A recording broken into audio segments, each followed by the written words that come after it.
Hospital staff വന്ന് cell തുറന്നു. Doctor വിശ്വവും ഡെന്നിയും നിഷയും അകത്തേക്ക് കയറി.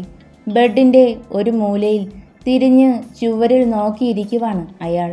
എന്തൊക്കെയോ പറയുന്നുണ്ട്. കുഞ്ഞു റൂമാണ്, അതിൽ ഒരു ബെഡ്, ഫുഡ് വയ്ക്കാനായി ചെറിയൊരു ടേബിളും ഉണ്ട്. നിഷയ്ക്ക് ആ മുഖം ഒന്ന് കാണാൻ വല്ലാത്ത ആകാംക്ഷ തോന്നി. കാലുകൾ മുന്നിലേക്ക് ചലിച്ചതും അവളെ ചേർത്ത് പിടിച്ച ഡെന്നിയുടെ കൈ അയഞ്ഞു. അവനോട് അനുവാദം ചോദിക്കാൻ പോലും അവൾ മറന്നു. വേണ്ട കുട്ടി, ആള് ദേഷ്യത്തിലാണ്. വിശ്വൻ കൈ വെച്ച് തടഞ്ഞതും നിഷ നിന്നു. തിരിഞ്ഞ് ഡെന്നിയെ നോക്കി. അവൻ കണ്ണടച്ച് ചിരിച്ചു. അങ്കിൾ ദേഷ്യത്തിലാണോ?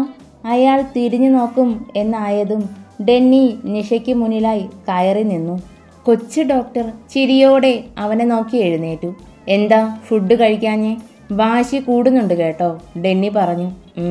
ഒന്നമർത്തി ഉച്ചത്തിൽ മൂളിക്കൊണ്ട് ബെഡിലിരുന്നു.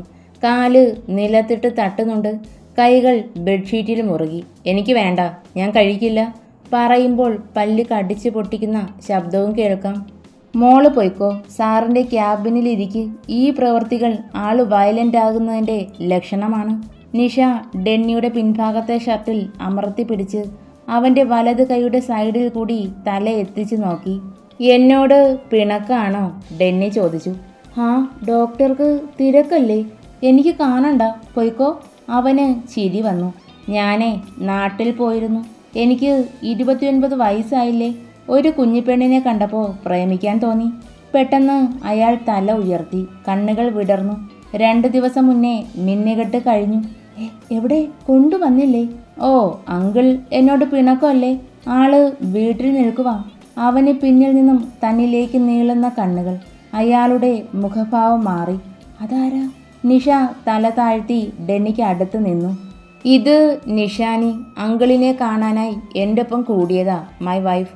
അവളുടെ നോട്ടം അയാളുടെ നെഞ്ചിൽ തറച്ചു. കൃഷ്ണനാഥ് മൗനമായിരുന്നു. തൊട്ടടുത്ത നിമിഷം ചാടി എഴുന്നേറ്റു. ഡെന്നിക്ക് അടുത്തേക്ക് പാഞ്ഞടുത്തതും നിഷ പേടിയോടെ അവൻ്റെ നെഞ്ചിൽ മുഖം അമർത്തി.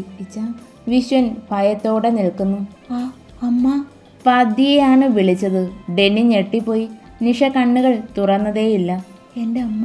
കൃഷ്ണനാഥിൻ്റെ ശബ്ദമിടറുമ്പോൾ അന്ന് ആദ്യമായി കണ്ണുകളും നിറഞ്ഞു. വർഷം ഇത്ര കഴിഞ്ഞിട്ടും അയാളിൽ ചിരിയും ദേഷ്യവുമല്ലാതെ കരച്ചില്ലെന്ന ഇമോഷൻ വന്നിട്ടില്ല എന്ന് ഡെന്നി ഓർത്തു. ഗുഡ് സൈൻ, ബട്ട് അമ്മ.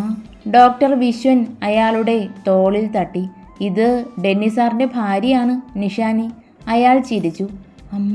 കുഞ്ഞു കുട്ടികളുടെ നിഷ്കളങ്കമായ ഭാവം. അവളുടെ തലയ്ക്ക് നേരെ കൈ ഉയർത്തി. ഡെന്നിയെ ഒന്ന് നോക്കി. അവൻ പുഞ്ചിരിച്ചു. നെറുകയിലാണ് ആ കൈ ആദ്യം പതിച്ചത്. നിഷ ഒന്ന് വെട്ടി വിറച്ചു പോയി. പെട്ടെന്ന് അവനെ ചുറ്റി പിടിച്ചു. പൊന്ന അച്ഛനാണ്. അയാളുടെ കൈകൾ തലമുടിയെ അരുമയായി തഴുകിയതും അവൾ കണ്ണുകൾ ഉയർത്തി. ഇച്ചായ, ഒന്നുമില്ല, സ്നേഹം കൊണ്ടാ. നിന്നെ തന്നെ നോക്കി നിൽക്കുക, പാവം. ഡെന്നിയിൽ നിന്നും അവൾ പതിയാകുന്നു. കൃഷ്ണനാഥ് ആ കുഞ്ഞുമുഖം കയ്യിൽ വാരിയെടുക്കുമ്പോൾ ശരീരത്തോടൊപ്പം അവളുടെ കണ്ണുകളും പിടച്ചു. അയാൾ ആ കണ്ണിലേക്ക് നോക്കി ചിരിച്ചു. അമ്മ. അതുമാത്രമേ പറയാൻ കഴിയുന്നുള്ളൂ. അമ്മയോ? ഇതെൻ്റെ പെണ്ണ, ഡെന്നി കെറുവോടെയാണ് പറഞ്ഞത്. അയാളുടെ മുഖം അവളുടെ മുഖത്തിന് നേരെ അടുത്തു. ഇരു കണ്ണിലും മാറി മാറി ചുംബിച്ചു. പെട്ടെന്ന് നിഷ പിന്നിലേക്ക് മാറി നിന്നു. പേടിച്ചോ കണ്ണ് അമ്മ? അയാൾ എന്തോ ഓർത്തെടുക്കാൻ ശ്രമിക്കുന്നു. ആ, തലയിൽ കൈവച്ച് വിളിച്ചു. മുടിയിൽ വലിച്ചു പിടിച്ചു. എന്താ അങ്കിൾ, എന്തു പറ്റി? എനിക്ക് വേദനിക്കുവാ. ആ, ഒന്നും ഓർക്കണ്ട, കിടന്നോ. ഉറങ്ങി എഴുന്നേൽക്കുമ്പോൾ വേദന മാറും. ഡെന്നി അയാളെ ബെഡിലേക്ക് ചായച്ച് കിടത്തി. കൃഷ്ണനാഥിൻ്റെ നോട്ടം നിഷയിൽ മാത്രമാണ്. വാ. കൈ കാട്ടി അരികിലേക്ക് വിളിച്ചു. നിഷ പതർച്ചയോടെ നടന്നു. പോവല്ലേ, ഞാനേ കാത്തിരുന്നതാ. അമ്മ എന്താ വരാത്തെ? അതിനിടയ്ക്ക് വിശ്വം കൈത്തണ്ടയിൽ ഇഞ്ചക്ഷൻ വെച്ചതുപോലും അയാൾ അറിഞ്ഞില്ല. പോവല്ലേ. കണ്ണുകൾ അടയുമ്പോഴും അതുമാത്രമാണ് പുലമ്പിയത്. അവൻ്റെ ചെയറിൽ നിഷയിരുത്തി. വേണ്ടച്ച, ഞാൻ. പറ്റില്ല, ഇരിക്ക്. റിവോൾവിംഗ് ചെയർ ഒന്ന് കറക്കി. നിഷ ചിരിച്ചു. എന്താ പൊന്ന, പേടിച്ചു പോയോ? ചുവന്ന് കിടക്കുന്ന കണ്ണിലേക്ക് നോക്കി. അവൾ മുഖം ചുളുക്കി. പേടിയൊന്നും വേണ്ട. മനസ്സ് കൈവിട്ടു പോയ മനുഷ്യനാ അത്. ഒരു പക്ഷേ നിന്നിലൂടെയാവും തിരികെ വരുന്നതെങ്കിലോ? എങ്ങനെ ഇത്രയും നാളും മരുന്ന് കൊണ്ട് മാറാത്തത്? ഞാൻ വിചാരിച്ചാൽ മാറൂ? അവൻ തല താഴ്ത്തി അവളുടെ കണ്ണിൽ പതിയെ ഊതി. നിഷ കണ്ണുകൾ അടച്ചു. മാറും. മരുന്നിന് മാറ്റാൻ കഴിയാത്തത് മനുഷ്യന് സാധിച്ച ചരിത്രവും ഉണ്ടായിട്ടുണ്ട്. കേട്ടിട്ടില്ലേ നീ? ഉണ്ട്. എന്നാലും. അവൾ കണ്ണിൽ വിരൽ വെച്ചു. ഇച്ചായ, ഇപ്പോൾ കണ്ണടച്ചപ്പോൾ ആ അങ്കിൾ എന്നെ ചുംബിക്കുന്നതായി തോന്നി. എന്താ അങ്ങനെ? എന്തിനാ എന്നെ ചുംബിച്ചേ? സ്നേഹം കൊണ്ട്, ഡെന്നി പറഞ്ഞു. എന്നെ ആദ്യമായല്ലേ കാണുന്നത്? എന്നിട്ടും ഇനി ഞാൻ അങ്ങോട്ട് പോകില്ല. ഡെന്നി അവളെ നോക്കി ചിരിച്ചു. ഉറപ്പാണോ? പോകില്ലേ? അത് അവൾക്ക് ഇരു മനസ്സാണ്. അവൻ അവളെ എടുത്ത് ഉയർത്തി ചേറിലിരുന്നു. നിഷയെ മടിയിലിരുത്തി. ഇച്ചായ, ആരേലും കയറി വരും. വരില്ല. പിൻഭാഗത്തെ മുടിയെ വകഞ്ഞു മാറ്റി പിൻകഴുത്തിലെ സ്വർണ്ണ നിറമാർന്ന രോമക്കൊടികളെ വിരൽ വെച്ച് തഴുകി. ഡെന്നിച്ച, മൊത്തം ഉണ്ടോ പൊന്ന? എന്താ? അവൾ തല ചരിച്ചു. അവൻ്റെ ചുണ്ടിൽ കള്ളത്തരം. ദേ വട്ട, നിനക്ക് നല്ല അടി തരും കേട്ടോ. അടിച്ചോ. പക്ഷേ എനിക്കറിയണം. നിഷ നാണത്തോടെ പുഞ്ചിരിച്ചു. അപ്പോൾ എൻ്റെ സംശയം ശരിയാ. കള്ളി. മൂടി കെട്ടി വെച്ചോ. പക്ഷേ. എന്ത് പക്ഷേ? ഇച്ചായൻ തന്നെയല്ലേ വെയിറ്റ് ചെയ്യാൻ പറഞ്ഞത്. അതുകൊണ്ട് ഞാനത് അനുസരിച്ചു. പിൻകഴുത്തിൽ അമർത്തി ചുംബിച്ചതും അവൾ മുന്നിലേക്ക് ആഞ്ഞുപോയി. പൊന്ന, വെയിറ്റ് ചെയ്യാൻ പറഞ്ഞത് മറ്റൊന്നിനാണ്. അതാണോ നമ്മുടെ ബന്ധത്തിൻ്റെ അടിസ്ഥാനം? അല്ലല്ലോ. ഇടയ്ക്ക് ഇച്ചായനെ ഇതുപോലെ സ്നേഹിക്കുന്നതിൽ തെറ്റൊന്നുമില്ല. അവൻ നൽകുന്ന പ്രണയ ചുംബനങ്ങൾ. അവൾ കുറുകലോടെ ടേബിളിൽ മുഖം അമർത്തി. ഡെന്നി അവളെ വലിച്ചെടുത്ത് ചേർത്ത് പിടിച്ചു. എന്താടി കുറുമ്പി, ഇത് ഹോസ്പിറ്റലല്ലേ ഇച്ചായ? നമ്മുടെ ഹോസ്പിറ്റൽ. ഇവിടെ പെട്ടെന്ന് ആരും കയറി വരില്ല. അത്യാവശ്യമുണ്ടിൽ കോൾ ചെയ്യും. അവൾ അവൻ്റെ ഷർട്ടിൻ്റെ ആദ്യ ബട്ടൺ ഇളക്കി. പിന്നെ ഇച്ചായ, എന്തിനാ ആ അങ്കിൾ എന്നെ അമ്മാന്ന് വിളിച്ചത്? എനിക്ക് 20 വയസ്സല്ലേ ഉള്ളൂ. പൊന്ന, അത് എന്താന്ന് മനസ്സിലായില്ലേ? ഇല്ലേച്ചാ. അവളൊന്ന് നിവർന്നിരുന്നു. അദ്ദേഹത്തിൻ്റെ അമ്മയ്ക്ക് ഈ കണ്ണുകളായിരിക്കാം. അമ്മ എന്നത് ഒരു സത്യമല്ലേ? ബോധമില്ലാത്ത മനസ്സിനെ പോലും അടക്കി നിർത്താൻ കഴിയുന്ന ഒന്നാണ് അമ്മയും അമ്മിഞ്ഞപ്പാലിൻ്റെ മാധുര്യവും. നിഷ വായും തുറന്നിരിക്കുവാണ്. മനസ്സിലായില്ലേ? ഇല്ല, എനിക്ക് മനസ്സിലാകുന്ന രീതിയിൽ പറയിച്ച. തെളിച്ചു പറഞ്ഞാൽ, എൻ്റെ ആനിയെ കണ്ടപ്പോൾ ആ മനുഷ്യൻ തൻ്റെ ബാല്യത്തിലേക്ക് പോയി. മറഞ്ഞിരിക്കുന്ന അമ്മയുടെ മുഖം മനസ്സിൽ തെളിഞ്ഞു. നിന്റെ രൂപമായിരിക്കും ആ അമ്മയ്ക്ക്. അപ്പോൾ എന്നെ ഇനി എന്നും അമ്മയായി കാണുവച്ച? ചില നേരങ്ങളിൽ ഈ കുഞ്ഞിപ്പെണ്ണ് അമ്മയായി മാറും. അസുഖം ഭേദമാകുന്നത് വരെ മാത്രം. അയ്യോ, പിന്നെ എന്നെ മറക്കുവച്ച? ഒരിക്കലുമില്ല. അമ്മയിൽ നിന്ന് സ്ഥാനത്തിന് മാറ്റം വരാം. അവൻ അർത്ഥം വെച്ച് പറഞ്ഞത് അവൾക്ക് മനസ്സിലായതേയില്ല. അനി, അങ്കിളിൻ്റെ അസുഖം മാറാൻ എൻ്റെ ഒപ്പം ഒന്ന് നിൽക്കുമോ? ഇച്ച, പ്ലീസ് പൊന്ന. നിൽക്കാം. എന്നെ ഉപദ്രവിക്കുവോ? ഇച്ചായൻ്റെ പൊന്നല്ലേ നീ. ഒന്നും സംഭവിക്കില്ല. ഈ അവസ്ഥയിലും അമ്മയുടെ രൂപം തിരിച്ചറിഞ്ഞിട്ടുണ്ട് എങ്കിൽ ആ മനുഷ്യൻ അവരെ അത്രമാത്രം സ്നേഹിക്കുന്നുണ്ട് എന്നല്ലേ അർത്ഥം? അങ്ങനെയുള്ളപ്പോൾ അമ്മയെ ഉപദ്രവിക്കുമോ? അത് ശരിയാ. അപ്പോൾ പേടി വേണ്ട. ഈ കുഞ്ഞു തലയിൽ ബുദ്ധി കുറവാ. ഒരു കാര്യം ഒഴിച്ച് എല്ലാം പഠിപ്പിച്ചു തരേണ്ടി വരും. ഡോക്ടർ സകലകല വല്ലഭനാണല്ലോ. ഒരു കാര്യം എന്താ? ഡെന്നി അവളുടെ ഇടുപ്പിൽ കൈ മുറുക്കി. മിന്നുകെട്ട് കഴിഞ്ഞ അന്ന് രാത്രി നീ ചോദിച്ചില്ലേ? അവൾ പുഞ്ചിരിയോടെ നഖം കടിച്ചു. കുറുമ്പി. അതെല്ലാവർക്കും അറിയാം. എനിക്ക് മാത്രമല്ല. ഫോൺ റിങ് ചെയ്തതും നിഷ എഴുന്നേറ്റു. എന്താ ഇച്ചായ? അത് എൻ്റെ കുഞ്ഞ് ഇവിടെ ഇരിക്ക്. ഞാനൊരു പേഷ്യൻറ്റിനെ നോക്കിയിട്ട് പെട്ടെന്ന് വരാം. ഞാനും വരട്ടെ? വേണ്ട. അവൻ പോയതും നിഷ ആലോചനയോടെ നിന്നു. ഇടനാഴിയിലൂടെ നടക്കുമ്പോൾ കാലുകൾക്ക് അവൾ പോലും അറിയാതെ വേഗത കൂടി. ഉണർന്നിട്ടുണ്ടാവോ? സെല്ല് ശബ്ദമുണ്ടാക്കാതെ പതിയെ തുറന്ന് കയറി. താടിയും മുടിയും നീണ്ടു വളർന്നതുകൊണ്ട് തന്നെ മുഖം നന്നായി കാണാൻ പറ്റുന്നില്ല. പാവം, നല്ല ഉറക്കമാണ്.